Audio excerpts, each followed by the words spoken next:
are an interesting thing.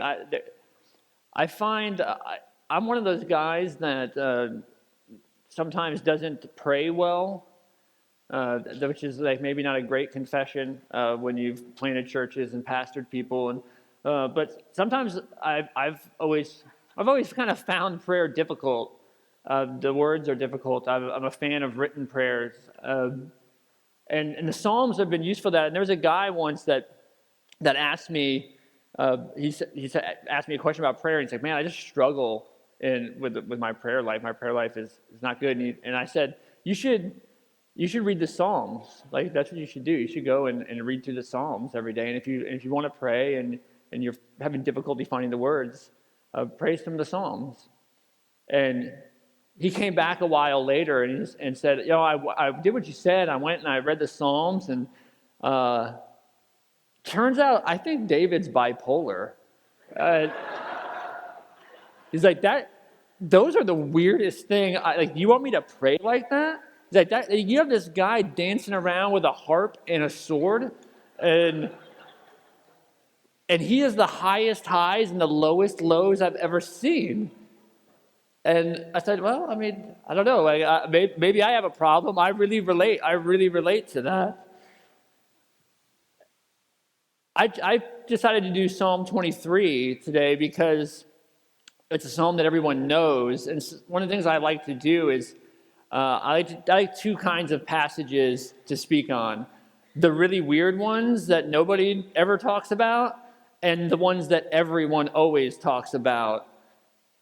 In the commonly known verses, the best known passages, I think that they can become so well known that we forget what's really there. It's easy to everyone here has heard Psalm 23, no doubt, numerous times. If you've ever been to a funeral, you've heard it. It's like John 3:16. It becomes this sort of thing that we don't think about too much, but in reality, John 3:16 is one of the best, one of the most well-known passages of the Bible for a reason, because it's amazing. Even though I recently said something to this effect and said, everyone knows John 3:16, and I said this to a guy, and he's like, yeah, everyone knows that one. Judge not, lest you be judged. Which is like, no, but that's in there too. But Psalm 23, I think, that is a psalm that we associate very much with death. It has that passage, that though I walk through the valley of the shadow of death, right? And so we use it in funerals, and we use it when people are on their deathbeds. It's a go-to for pastors. In seminary, they'll not all seminaries, but the one that I went to, they encourage you to learn Psalm 23 in the King James. Whatever translation you end up preferring, they're like, learn a couple of things in the King James because they're timeless.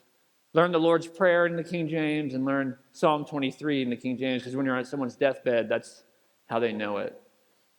I'm not going to read it out of that because no one here is dying, I don't think, and we're not going to recite it together. But on the other hand, everybody in here is dying.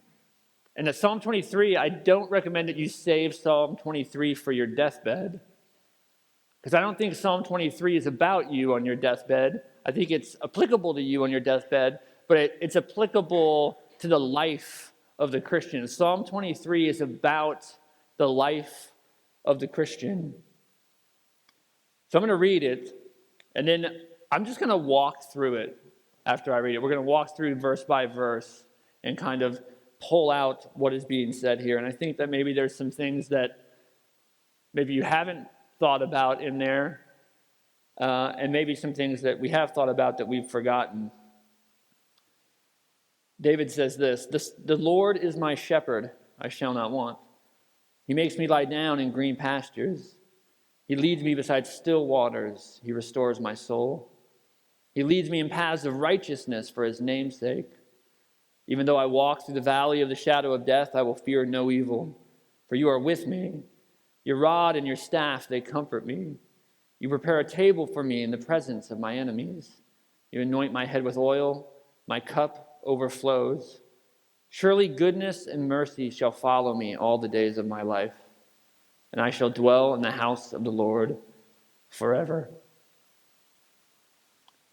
So David starts with this statement, the Lord is my shepherd. And that's a common, we know this statement a lot. I mean, we hear the Lord is my shepherd, we sing the Lord is my shepherd. You probably have things in your house that say something to the effect of the Lord being your shepherd, that sort of thing.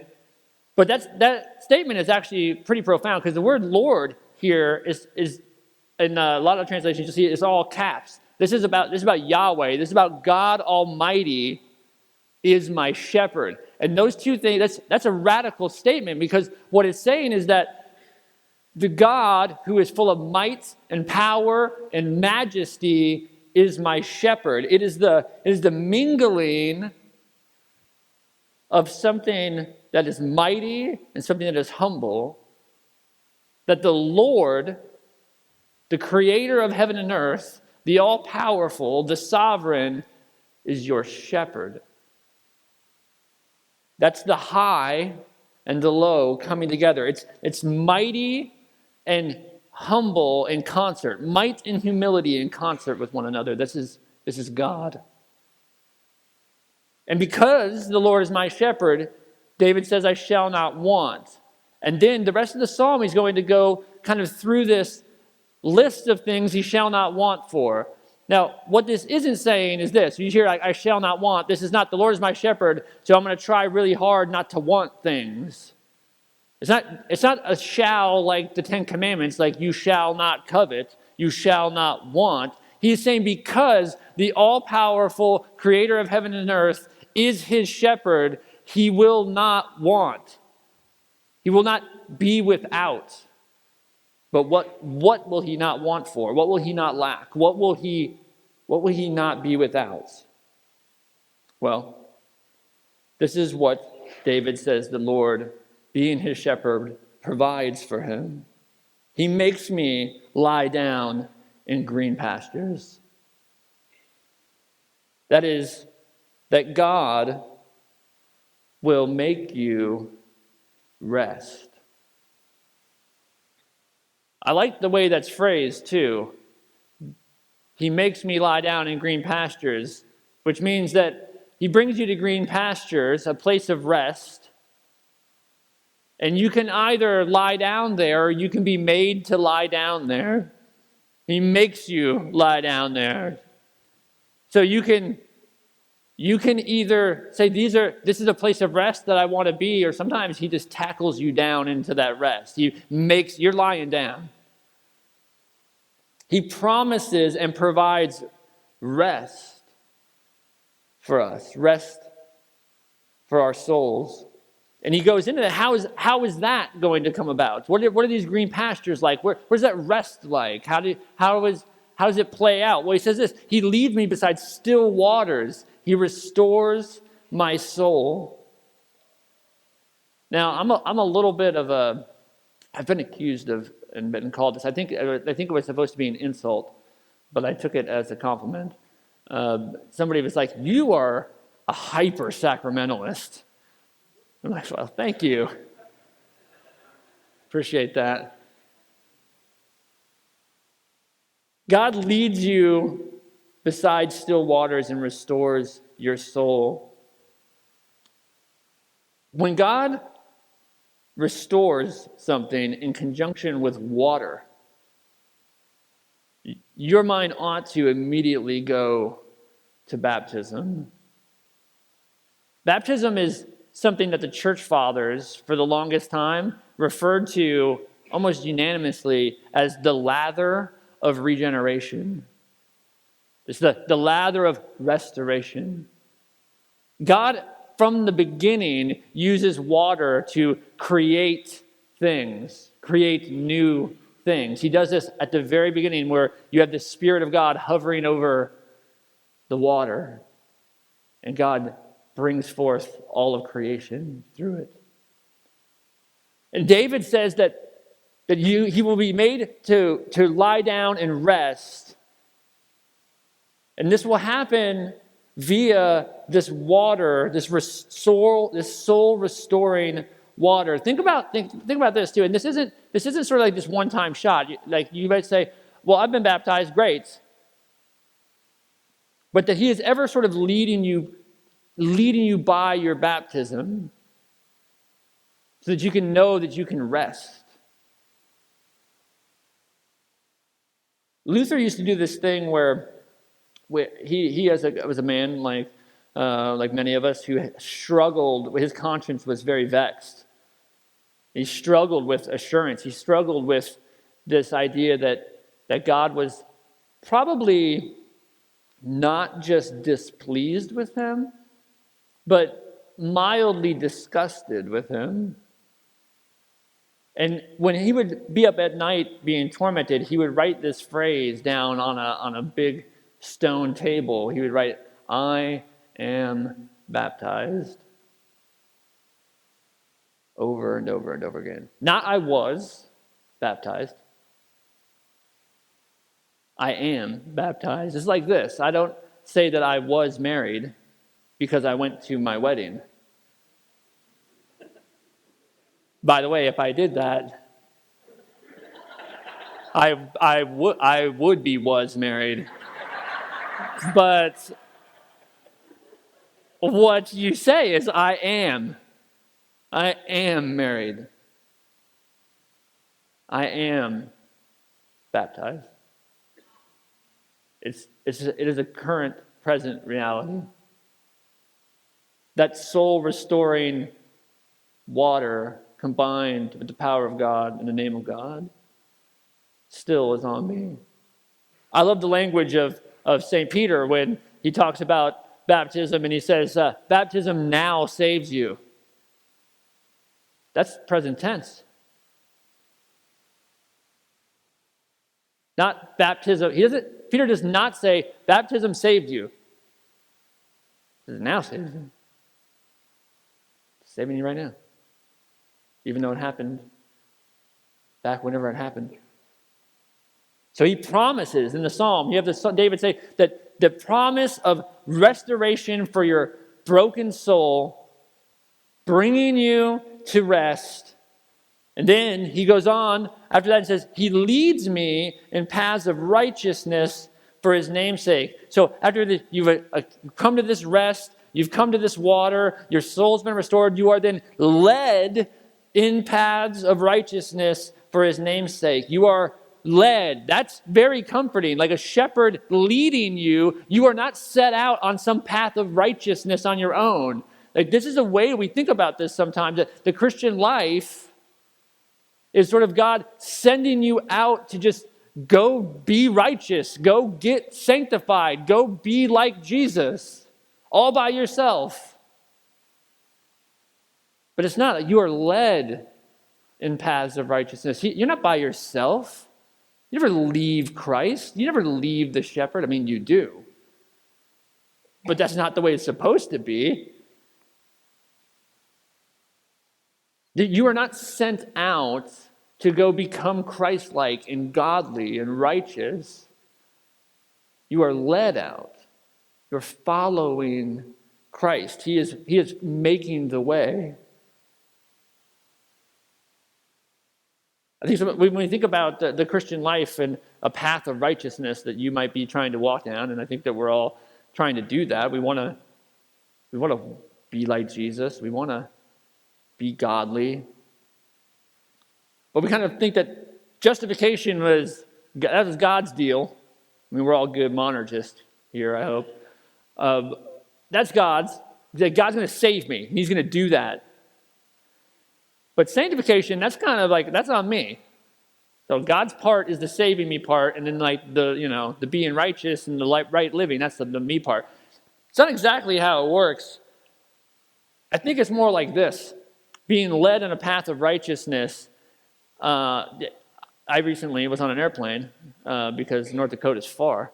And on when you get off the airplane, they have like these track things. You know what I'm talking about? Like the moving sidewalk things. And you get on them and you're like, oh yeah, I can go faster, right? And sometimes you get really confident with that. You're like, especially if you're in a hurry. And so you get on the thing and you're like, yeah, I'm really moving here, right? I feel like sanctification is like that, especially like this one time where I did that and I totally ate it. on the track. So sanctification is sort of like, I'm doing pretty good here. I'm really moving. Man, I'm like passing these other people and stuff. Then I like fall down on the thing, but I'm still going forward.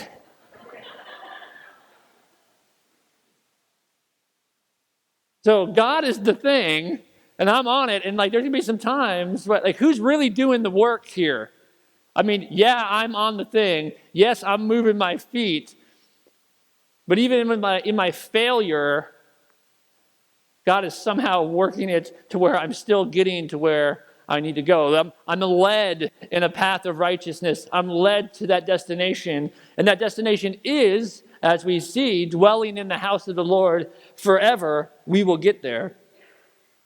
This is also the great news that I am led in that path of righteousness, that he leads me in that he's going to get me there. For why? For his name's sake. Over and over and over again in Scripture, we see that God wants to do things for the sake of his own name, which is wonderful news. Because when God's name is at stake, that means that he will get it done. I think that there's a story about this. You take two stories in the Old Testament and contrast them, and you can see how important this is. You might remember a little story about Sodom and Gomorrah, also a very popular kid story. Lots of felt boards, lots of Christian coloring books with that bad boy on it. But God decides he's going to destroy Sodom and Gomorrah, and Abraham doesn't really want that to happen. So he starts bartering with God. And he says, well, like, what if there's, like 50 righteous dudes down there? But God's like, yeah, all right. And he's like, well, what are they, like 45? Yeah, okay, I won't. 40, 30. He takes it all the way down to like 10 guys and leaves it at that. Now, there's a couple of mistakes that go on in this bartering process. One, Abraham wrongly assumes that surely there's 10 good people there. Now, don't be deceived. This has nothing to do with Sodom and Gomorrah and the fact that they're not 10 good people there. They're not 10 good people anywhere. They're not 10 good people in Minot. Not right. Maybe what we would call good people. There ain't 10 righteous people here. So Abraham doesn't take it down far enough. Because what he needs to do is he needs to take it down to, what about for the sake of one righteous man? Because the only way that sinners aren't getting destroyed is for the sake of one righteous man. The other thing that he does is he makes the mistake of appealing to man's righteousness. He's appealing to man's righteousness. What if there are some righteous people? Well, you know the story. There weren't 10.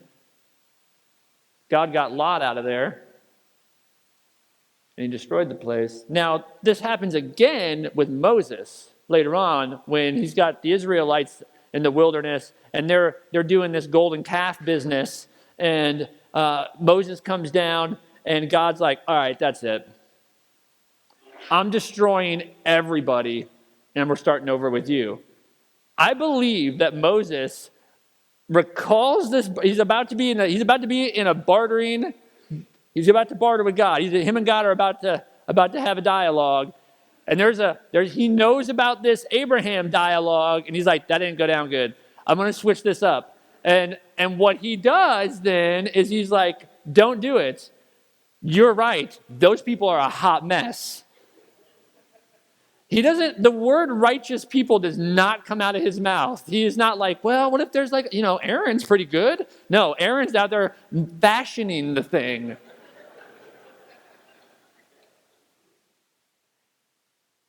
No, what he says is this, don't do it because of who you are. Don't do it for the sake of your name. And guess what? God relents. God doesn't do it. That's the difference between a path of righteousness that you think that you are on in your own power, that the godliness that you think that you can acquire versus the godliness given by God for the sake of his own name. That's the path of righteousness. So he promises to lead you into righteousness, the path of Christ. But he promises to do it for the sake of his name, not because you're good at it, not because of how much progress you're making, not because it's not this thing that's in flux if you fail. He will lead you in that path of righteousness. And what's great is that, one, you don't want Abraham interceding for you. It's good news that we don't have him doing that. Moses did a pretty good job interceding, but we have someone even better than that. We have Jesus Christ, the righteous, interceding for us. This is where he gets to the part of this that you all know. As on this path of righteousness, then he says, even though I walk through the valley of the shadow of death. By the way, this does mean that the path of the righteous includes the valley of the shadow of death. You're not saved from that. I will fear no evil, for you are with me, and your rod and your staff, they comfort me. I think it's okay in a narrow sense to say that the valley of the shadow of death is that time that we will all face where we will die. But I think in the broad sense, this is the valley of the shadow of death. Chad's not here because he's walking through that, as Ed said, but we've all buried people. There's always people dying. This is the vale of tears that we live in. We live in the valley of the shadow of death. And Christ has walked this valley before us. He's walked the life of it before us. He's walked that actual narrow sense moment where he dies before us. And the reason that you can walk through life, walk through this valley of the shadow and not fear evil is because someone has led you, someone has gone before you and cleared the way. The reason you can walk through the valley of the shadow of death and not fear evil is the same reason that St. Paul, when he talks about death, he has this mocking tone. He thinks death is a punk. He thinks he's a bully with no strength. When Paul talks about death, when Paul does this, "Oh death, where is your victory? Oh death, where is your sting?" He's talking smack to death. It's like when a boxer knocks out another boxer and he's like standing over the top of him telling him to get up. But Paul knows that death can't get up.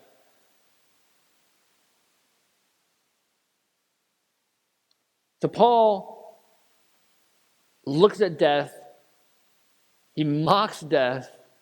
He has no fear of death because someone has gone before him and knocked all the teeth out of death.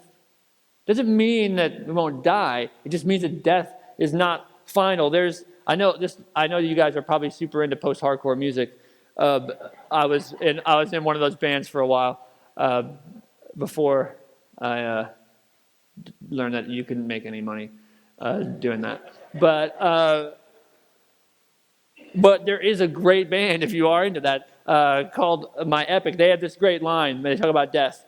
It says this: "Death is a hook on the back of a door where I'll leave my dirty clothes." That's it. That's it. I will fear no evil. I don't fear death. Or I do, but I have no need to fear death. It's also interesting that he says that as he walks through this valley of the shadow of death, so we're not going to fear ultimate death, but also he's not fearing this dying world, things dying, people dying, the pain of life in a fallen world. And he says, for you are with me, you're not alone, because he's leading you, and your rod and your staff, they comfort me. Now, rod and staff are not the same thing. The reason they are comforting is this. The comfort of the rod is this. You might have known from the history of David that David killed a lion, killed a bear.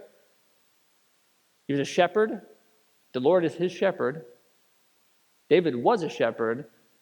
And before David was king, he talks about how, I'm going to kill this punk Goliath, because just like when that lion came after the sheep, killed that. Just like that bear killed that, which also was why David's such a freak. He's such a weird guy. But the rod that a shepherd has, like a club, it's to beat things with. It's to ward off foes. It's to beat back the enemy, things that would harm the sheep. It's not for the sheep. You don't use it on the sheep. You use it on those who would come to prey upon the sheep. And so when he says, your rod comforts me, the reason that is because you have a shepherd who's leading you with a big stick. So that's comforting, because you're like, whatever's coming, that's a big stick that they've got to contend with. The staff is like the shepherd's crook. You've seen this. You probably have a nativity set with a guy with the hook thing, looks like a candy cane.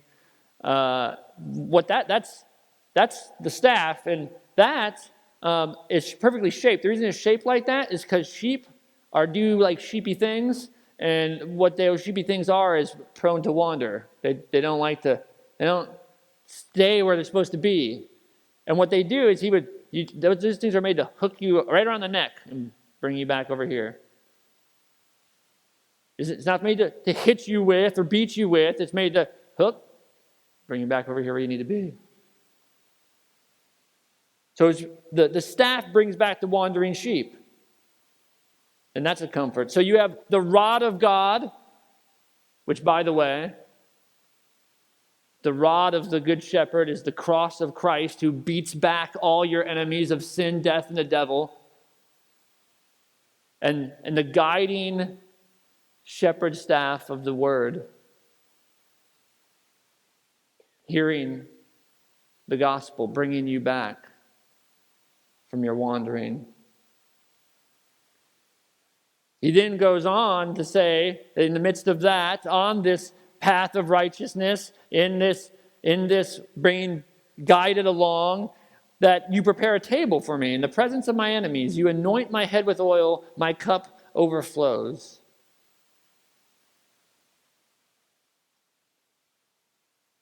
Now, again, as the hyper-sacramentalist that I am accused of being, you prepare a table for me in the presence of my enemies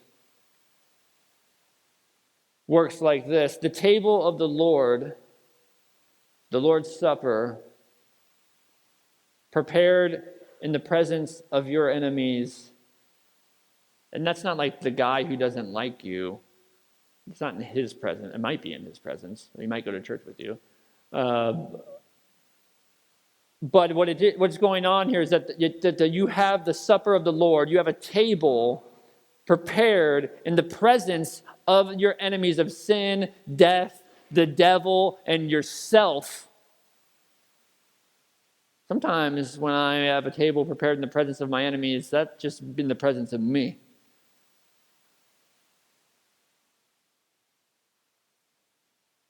When he says you anoint my head with oil, this is what they used to do is, if you were an honored guest, they would anoint your head with oil before they had you come in. What David is saying is that the way that God treats you is as a guest at his table that he has prepared in the midst of all this chaos, in the midst of all this death, in the midst of everything going on. He prepares a table in the presence of your enemy and gives you himself. And because of this, All of these things, surely goodness and mercy shall follow me all the days of my life. Now, I love the baptismal implications of the still waters, and I love the Lord's Supper implications of the table prepared in the presence of all those things trying to kill me. But this is the line, guys. Surely goodness and mercy shall follow me all the days of my life. This word follow in Hebrew, I'm not saying it's a bad translation, but what I am saying is it's not the way we think of follow. Here's what it means. It means to pursue or chase down. That's different. Follow could be, that's like where I'm at the hotel and then we're coming here and I say, do you know the way? No, you don't. Okay, follow me. Fine. But I don't really need goodness and mercy just like trailing behind me. Because that's not what this verse is talking about. Read it like this. How different is this? Surely goodness and mercy shall follow me, chase me, pursue me, hunt me down all the days of my life. The goodness and mercy of God hunting me. I am the prey of the goodness and mercy of God. I am what is being hunted by the goodness and mercy of God. The goodness and mercy of God will not stop hounding me, chasing me, pursuing me. It is after me. How many days of my life? All of them. You will be hunted by the goodness and mercy of God all the days of your life. And because of that, because of all of those things that we talked about, because of those, you will dwell in the house of the Lord forever.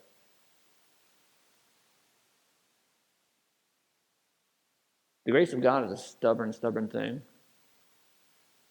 Stubborn. I said that once a while back, and someone got upset and said they didn't think that stubborn was a good way to describe the grace of God. But it turns out, I think it's like the perfect way to describe it. Here's what stubborn means. Definition of stubborn is this: having or showing dogged determination not to change one's attitude or position. That's a pretty good definition of grace. Having or showing dogged determination not to change one's attitude or position. But it gets better. Especially in spite of good arguments or reasons to do so. That's grace. Constantly giving God great arguments and reasons to change his disposition towards you. Never doing it. His goodness and mercy hunting you down all the days of your life. And so in closing, this is what Psalm 23 is about. Psalm 23 is about the Good Shepherd and what he has done and what he is doing to bring you into his house forever. The Good Shepherd who has laid down his own life for the sheep. Because the Lord, the Almighty, the all-powerful, the sovereign, is your shepherd, because he is with you, because of the soul-restoring waters of baptism he has led you to, because of his victory over death, because of the table of his body and blood he has prepared for you in the presence of everything wrong in this world, because of his goodness and mercy that will never cease to hunt you down, and not because of your righteousness, but because of him, because of Jesus, because of his cross, because of his promise, because of his relentless, stubborn grace, you will, not maybe, not potentially, not possibly, you will dwell in the house of the Lord forever. Amen.